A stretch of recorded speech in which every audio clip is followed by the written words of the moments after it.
me da mucho gusto recibir a nuestro primer ponente de hoy, Alejandro González Arreola. Alejandro es fundador de GESOC AC, Centro de Análisis e Investigación enfocado a mejorar las políticas sociales con perspectiva de derechos humanos. También es cofundador de Red por la Rendición de Cuentas, entre otros colectivos. Actualmente es director de Proyectos de Estado de Derecho de la oficina de World Justice Project México. Bienvenido, Alejandro. Un aplauso.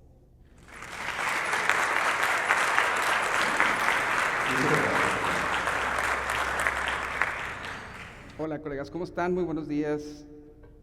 Es un placer, de verdad, estar de nueva cuenta en Nuevo León, estar acá en Monterrey, verles, volverme a reunir con colegas de sociedad civil. Está padrísimo. Soy el director de Proyectos de Estado de Derecho de World Justice Project y además el director de la Oficina para México.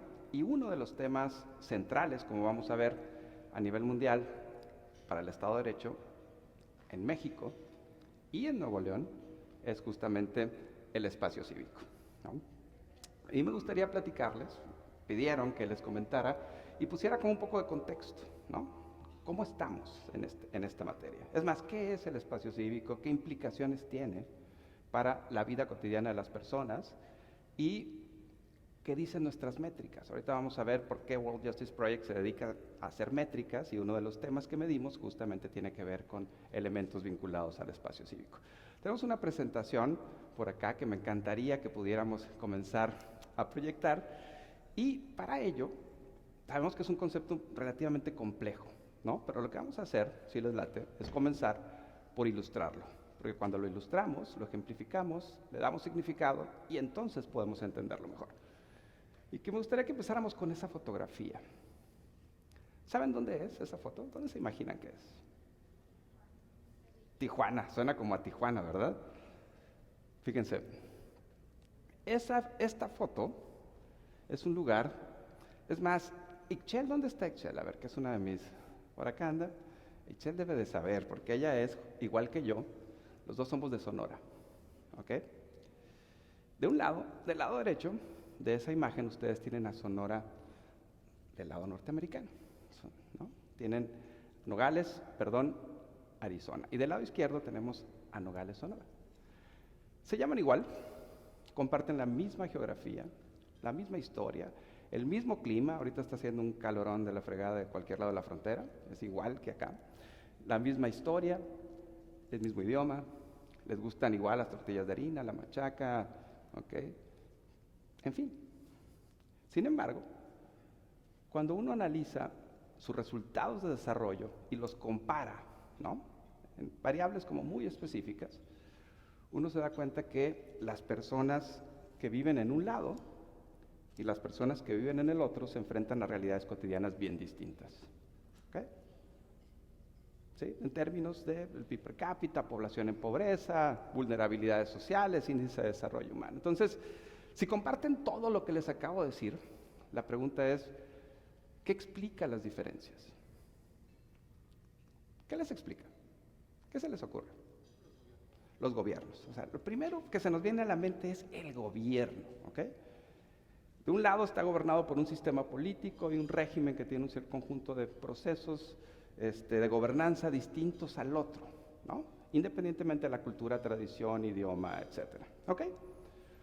Vamos a dar esta primera respuesta como parcialmente correcta. ¿Les late? Para ir construyendo esta idea del espacio cívico, ¿va? Porque ahora vamos a hablar de ese mismo gobierno que comparte, todo este territorio que está ahí comparte los mismos procesos de gobernanza que en primera instancia decíamos explica las diferencias de un lado de la frontera y del otro, ¿ok? En ese país, ¿sí?, podemos hablar, hagan de cuenta que hay una línea divisoria muy similar de la de Nogales, Sonora, con la de Nogales, Arizona, si empezamos a comparar los resultados de desarrollo para distintos grupos poblacionales, ¿ok? Del lado izquierdo tenemos a la población afroamericana, del lado derecho tenemos a la población blanca, en Estados Unidos, que son gobernados bajo el mismo proceso de gobernanza, ¿ok? Y los resultados de desarrollo son igual de distintos que de un lado de la frontera y del otro, ¿ok? Entonces, vamos refinando la hipótesis, ¿no? Si estos viven en el mismo lugar, con el mismo sistema político y bajo el mismo régimen de procesos democráticos y de sistemas de gobernanza, ¿qué explica estas diferencias? ¿Qué se les ocurre? Participación ciudadana, cultura, ¿qué más? Educación, conciencia del otro, ¿qué más? Ok, a ver, alguien decía ya la discriminación estructural. ¿Qué es eso de la discriminación estructural?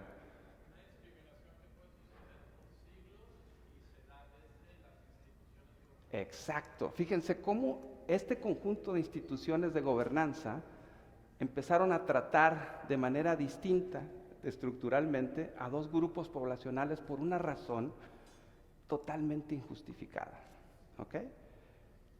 Es decir, mientras que a las personas del lado izquierdo les garantizaron todos sus derechos desde el día 1 de la formación, ¿sí?, de ese país, al otro grupo poblacional de este lado, ¿alguien sabe en qué año, más o menos, en qué década les garantizaron el conjunto de derechos plenos? En los 60s y en algunos estados hasta los 70s, en términos reales. Es decir, estos muchachos de la izquierda tienen 200 años de ventaja respecto de los otros. Es más, si esta misma medición, fíjense, que es al año 2021, lo hubiéramos hecho en el año 1960, porque 2060 no tengo bolita mágica todavía, de hecho los resultados todavía hubieran sido mucho más dispares. Entonces, ¿qué conclusiones podemos sacar hasta ahora? La principal es que los derechos importan. Los derechos importan no solo, ¿sí?, porque es padre poder expresarnos libremente, no solo porque es padre poder asociarnos con otras y con otros para venir y conformar Consejo Cívico Nuevo León y las organizaciones que estamos agrupadas, sino porque tiene un efecto directo en el desarrollo, ¿sí? De hecho, este tipo que está aquí, Amartya Sen, ¿va?, Premio Nobel de Economía, 2000, en el 99 publicó ese libro, que ¿saben cómo define el desarrollo? El desarrollo equivale a la libertad, ¿ok? De hecho, el proceso de desarrollo, de acuerdo con Amartya Sen, consiste en ir derrumbando un conjunto de barreras, ¿sí?, de barreras restrictivas a cada uno de los derechos, que son los que garantizan libertades. ¿En qué consiste el desarrollo? En eliminar las restricciones a los derechos que limitan las libertades. Nada más ganó el Premio Nobel de Economía por eso, ¿ok? Por redefinir y entender cómo las libertades que están garantizadas a partir de los derechos tienen un efecto directo en la capacidad de las personas para identificar las mejores opciones que tienen para lograr su propio desarrollo, ¿ok? Pero ojo con esto, esos derechos, como bien lo decía el colega que me encantó, ¿tu nombre, perdón, cuál es? No, Vicente, eres la onda, vente para acá mejor, Vicente. Vicente lo dijo muy bien, cuando está en un conjunto de condiciones estructurales, es decir, cuando el sistema de gobernanza discrimina sistemáticamente a un conjunto de personas, ¿ok?, les está limitando su capacidad que tienen para lograr el desarrollo. ¿Y saben cómo comienza esa limitación? Comienza por limitar los derechos, ¿ok? Restringir derechos es la mejor manera de condenar a las personas, ¿sí?, al subdesarrollo, o en pocas palabras, a limitarles su capacidad de desarrollo. Y estos tipos que están acá, Acemoglu y Robinson, por allá del año 2012, más o menos 12 años después, dijeron, a ver, Amartya Sen es un enfoque microeconómico, estos tipos de acá es un enfoque macroeconómico. Los tres son economistas, ¿no? Pero los de allá dijeron, de alguna manera lo que explica las condiciones que dice Sen son las instituciones de gobernanza, que hacen que un Estado o un gobierno, o sea, un gobierno impulsor del desarrollo a partir de habilitar las capacidades de las personas, o bien sea un Estado, como ellos le llaman, extractivo, que lo que busca es extraer recursos de las personas, organizaciones, instituciones. Y eso comienza justamente con la restricción de derechos. Ahora, ¿Qué dice el objetivo 16 de la ONU, de la Agenda de Desarrollo Sostenible? Dice eso: instituciones sólidas, justas, inclusivas, capaces de garantizar los derechos para todas las personas. ¿Se habían preguntado por qué el objetivo 16 dice eso? Porque esa es la clave. Podemos avanzar y dar educación y estar insistiendo con la educación, perfecto. La salud, claro que sí. Pero en la medida en la que estructuralmente no cambiemos las condiciones de derechos, todos los derechos para todas las personas, ¿ok? Sí, el desarrollo va a ser capturado por una élite, ¿ok? Y eso no es desarrollo, ¿no? ¿Va? Y eso no es sostenible en el mediano y largo plazo. De eso se tratan los derechos. Ustedes van a decir, ¿y esto qué tiene que ver con el espacio cívico? A ver, déjenme ponerlo de esta manera. El espacio cívico, el espacio ciudadano, existe y es un buen indicador de que una sociedad está siendo capaz de garantizar derechos básicos para las personas, derechos a la libertad de expresión, a la libertad de asociación, ¿sí? Por ejemplo, ¿sí? A la libertad de prensa, ¿de acuerdo? ¿Sí? A la libre empresa, a tener propiedad privada, que en Nuevo León, por supuesto que es un tema, ¿ok? Esos derechos fundamentales son los que de alguna manera constituyen el espacio cívico. Y ahorita vamos a ver las tendencias, y cuando veamos que en México, al igual que en el mundo, el espacio cívico se está reduciendo, nos estamos condenando todas y todos al mismo tiempo a poner barreras estructurales para nuestro desarrollo. ¿Por qué nos debería importar el espacio cívico? Porque es el primer indicador de que los derechos, ¿sí? Déjenme ponerlo así, están empezando a retraerse, ¿ok? Y la retracción de los derechos eventualmente se va a traducir en limitaciones específicas en nuestra capacidad de crecimiento y desarrollo. Y ahorita les voy a enseñar otros datos y otras correlaciones estadísticas y cosas raras, pero muy ilustrativas, que nos van a permitir entender cuál es la relación, por ejemplo, entre espacio cívico y competitividad. ¿Ok? Y vamos a entender por qué Nuevo León es competitivo y por qué otras entidades no son competitivas y por qué su chamba aquí, muy bien convocado por Consejo Cívico, resulta súper relevante poder defender el espacio cívico. Tiene efectos mucho más allá de nuestras capacidades inmediatas. ¿Ok? Ahora, ¿qué hago yo? Yo pertenezco a esta organización que se llama World Justice Project y nuestra chamba es avanzar el Estado de Derecho en el mundo. ¿Okay? ¿Por qué creemos que avanzar el Estado de Derecho en el mundo? ¿Somos abogados? No, yo no soy abogado. Yo sé de datos, sé de información. ¿Okay? Sé poco de derecho, pero sé cómo investigar, ¿no?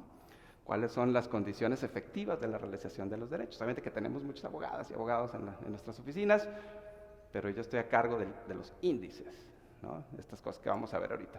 Y estamos convencidos de esto, de que un efectivo Estado de Derecho contribuye a todos estos elementos de desarrollo que acabamos de plantear, ¿no? Entonces, volviendo a la pregunta inicial, ¿qué explicaba la diferencia entre estos grupos? Un Estado de Derecho para todas las personas, independientemente de su origen étnico, ¿sí? De su idioma, de su lugar de residencia, de su estatus migratorio, ¿sí? De su clase social, en fin, agréguenle todos los adjetivos que ustedes quieran, ¿ok? Estado de Derecho para todas y para todos. Un espacio cívico justamente requiere un muy buen y vibrante Estado de Derecho. A ver, les voy a hablar me voy a poner un poquito más técnico, en el sentido de que les voy a empezar a hablar de datos ahora, pero no se preocupen, los vamos a ir llevando de la mano, ¿no? Tenemos más, pero básicamente lo que les voy a mostrar son datos de dos instrumentos que desarrollamos en World Justice Project. El primero es el Índice Global de Estado de Derecho. Este que está aquí a la izquierda, lo publicamos cada año, lo presentamos en octubre, y mide a 140 países del mundo, ¿okay? Incluido México, incluida toda América Latina. Y después, en el caso de México, además tenemos una oficina que yo tengo la suerte de dirigir, y tenemos un índice de Estado de Derecho que usa esta misma metodología, pero para analizar a las 32 entidades federativas. Entonces, sí, tenemos datos para Nuevo León y los vamos a ver ahorita, ¿ok? Y si hay alguien aquí de Saltillo, de Coahuila, también los podemos ver. No traigo pero es que pueden entrar a la página web. No me voy a meter a cuestiones muy sofisticadas, lo único que les voy a decir es que ¿cómo definimos Estado de Derecho? Porque eso es muy importante. como un principio de gobernanza. Ojo, hablábamos de la gobernanza, ¿okay? Es un principio de gobernanza que establece que todas las instituciones, actores públicos y privados, tienen que someterse invariablemente a la ley, una ley, ¿sí?, que sea respetuosa de los principios de derechos humanos, todos los derechos para todas las personas, pero además sea aplicada de manera proporcional y razonable, es decir, entendiendo que no todas las personas partimos del mismo lugar para cumplir con la norma porque hay discriminación estructural, ¿ok? Y de esa nos tenemos que hacer cargo, ¿va? Pero fíjense, la principal entidad que tiene que someterse a la ley de todas estas cosas, ¿quién creen que sea? El propio gobierno, ¿ok? Ahí empieza la cosa. Entonces, para someter al propio gobierno, ¿sí?, y obligarle, esa es su responsabilidad, de que se someta invariablemente a lo que dice la ley, ¿ustedes creen que lo va a hacer solito? ¿Qué hemos aprendido en sociedad civil? ¿Qué tenemos que hacer? Ejercer nuestros derechos de control democrático de lo público para garantizar que el Estado y las instituciones del Estado cumplan la ley. A eso nosotros le llamamos factor 1, sistema de pesos y contrapesos, ¿ok? Es el factor 1 del Estado de Derecho, que el propio Estado se someta a lo que dice la ley, y créanme, es súper complicado. No en México, en el mundo, ahorita lo vamos a ver, ¿ok?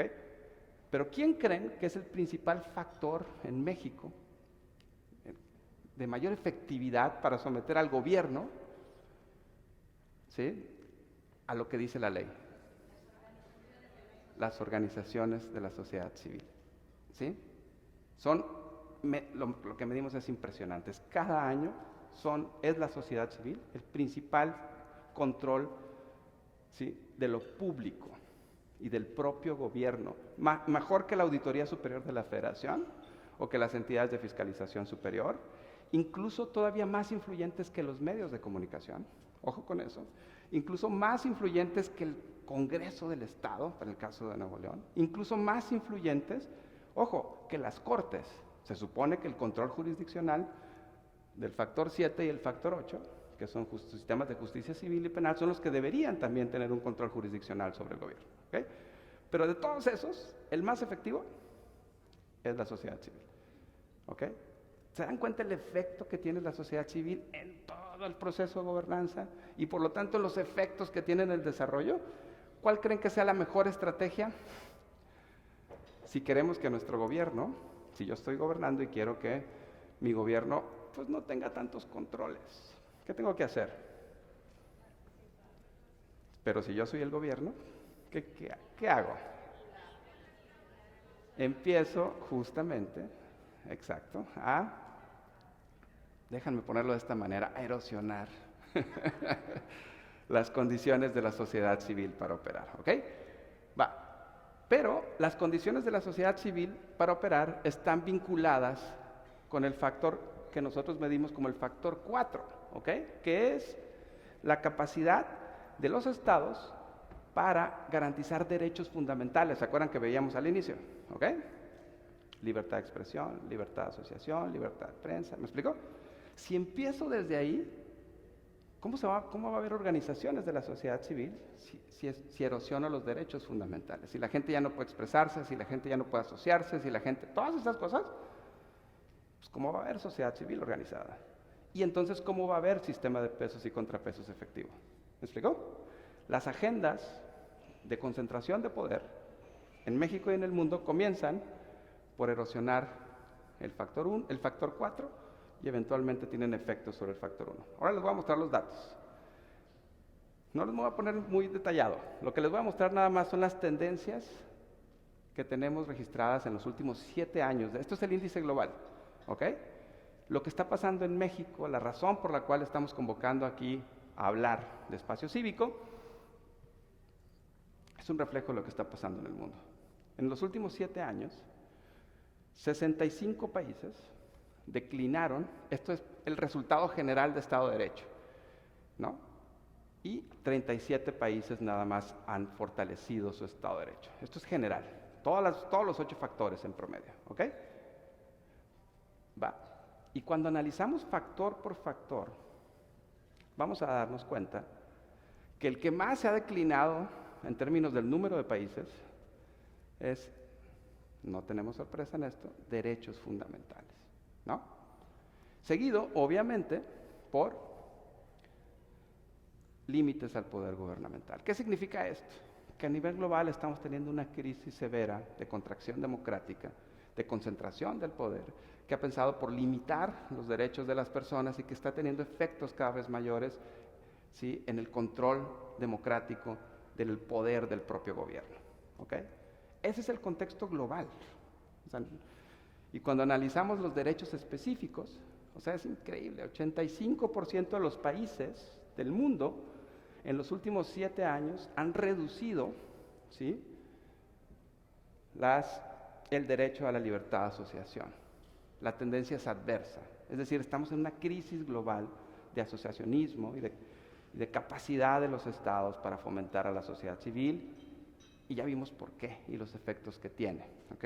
Sus potenciales son enormes, pero bueno, libertad de expresión, el derecho a la vida y la seguridad, por supuesto que no se quedan atrás. Y cuando analizamos la capacidad y los efectos que está teniendo sobre el contexto del régimen político democrático, pues obviamente casi 7 de cada 10 países en el mundo han reducido su capacidad. Ahora, ¿cómo estamos en América Latina? Global, América Latina, México, Nuevo León. ¿Les date? Digo, para tener la película completa, ¿no? Ya no les puedo dar los datos de Monterrey porque ya no los tenemos. Pero bueno, sí, Nuevo León. A ver, déjenme ponerlo así. Esta es la fotografía, la edición 2022 de nuestro índice. Estos son los resultados. México está por acá en el sótano, punto 42 en escala de 0 a 1. ¿Ok? Pero lo que más importa son las tendencias. ¿Ok? Y estas son las tendencias del 2016 al 2022. 23 países de la región, en términos generales, Estado de Derecho, han reducido, ¿sí?, su Estado de Derecho. Este es el resultado general, ¿no? Por únicamente 7 países que han venido mejorando, que están ahí en azulito. Mientras más rojo, pues más fuerte el declive, y ahí pueden ver a México. Cuando analizamos por derechos, por factores, ustedes pueden identificar justamente que, sin sorpresa, otra vez, derechos fundamentales sigue siendo la variable que más ha reducido sus condiciones en términos de Estado de Derecho. ¿Ok? Hablemos de México ahora. ¿Ok? ¿Les late?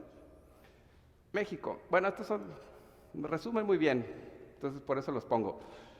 Lo que tenemos a la izquierda es, publicamos siempre en octubre y después se viene, esto es al siguiente día, y al siguiente día ya estamos en la mañanera. Diciendo que somos parte del, en fin, ya saben, es como automático.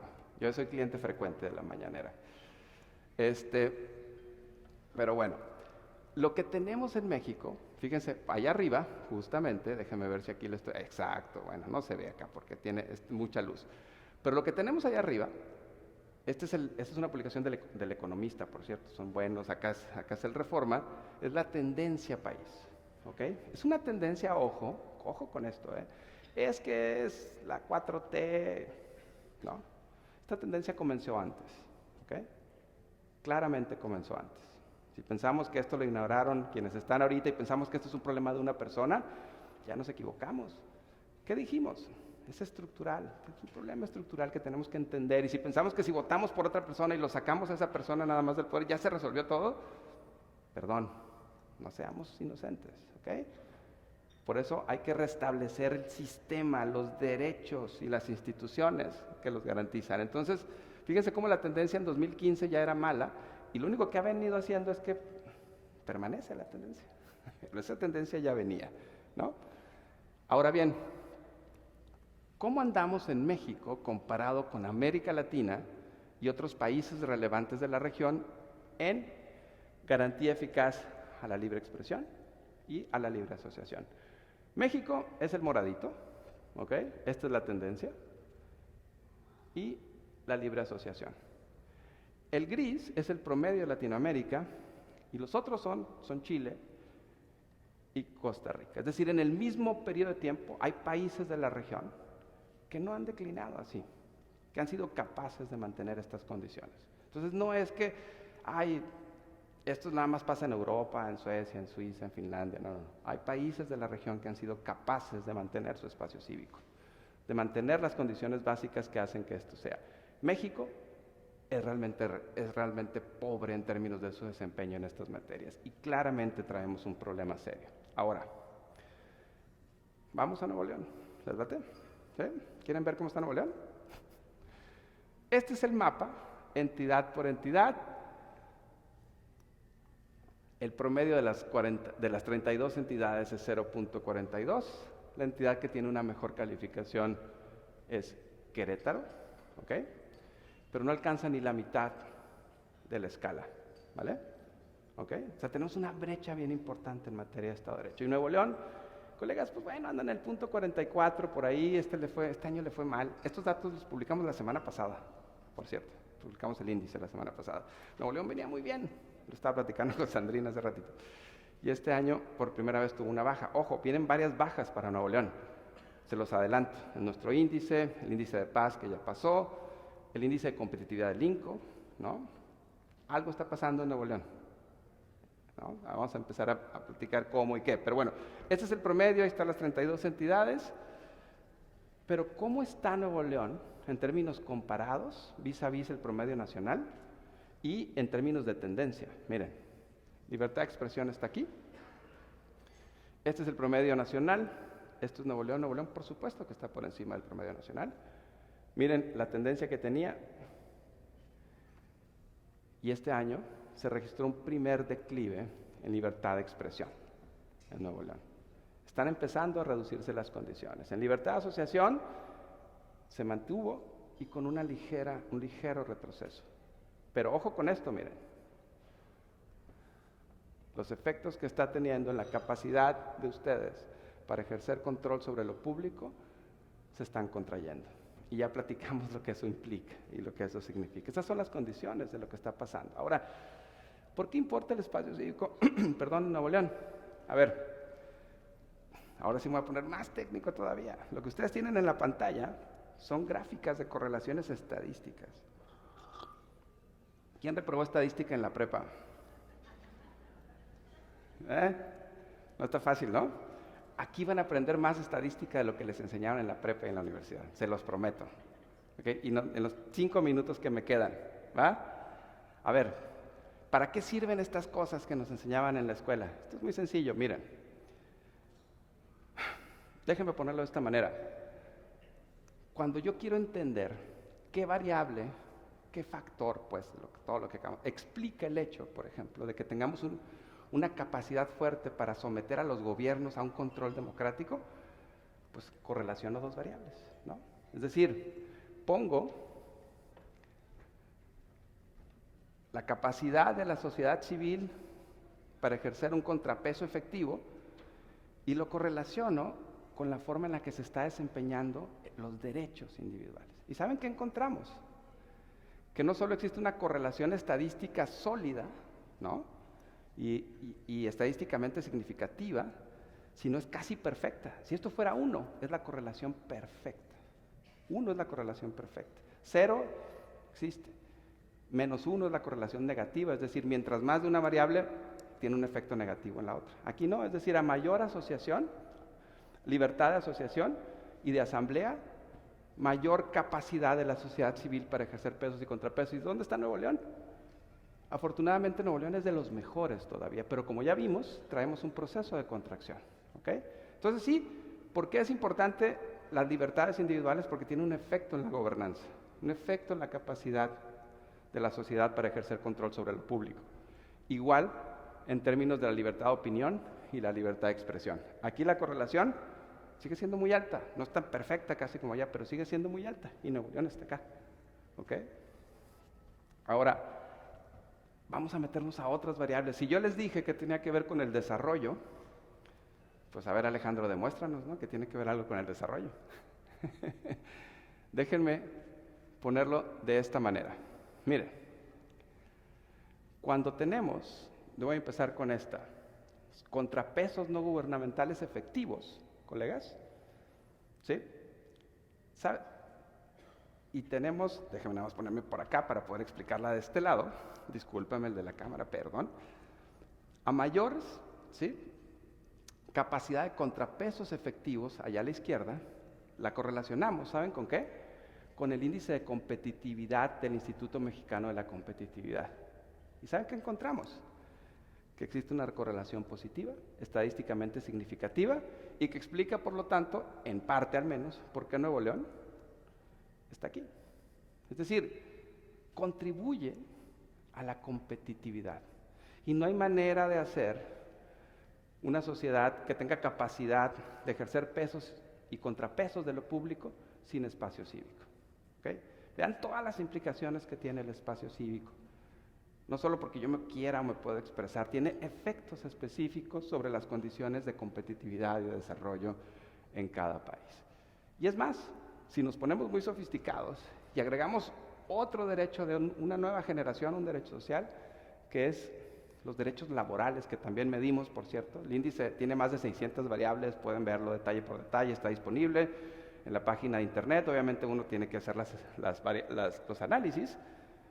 Encontramos, de igual manera, que mayor respeto y garantía de derechos laborales de las y los trabajadores tienen un efecto en la competitividad, ¿no?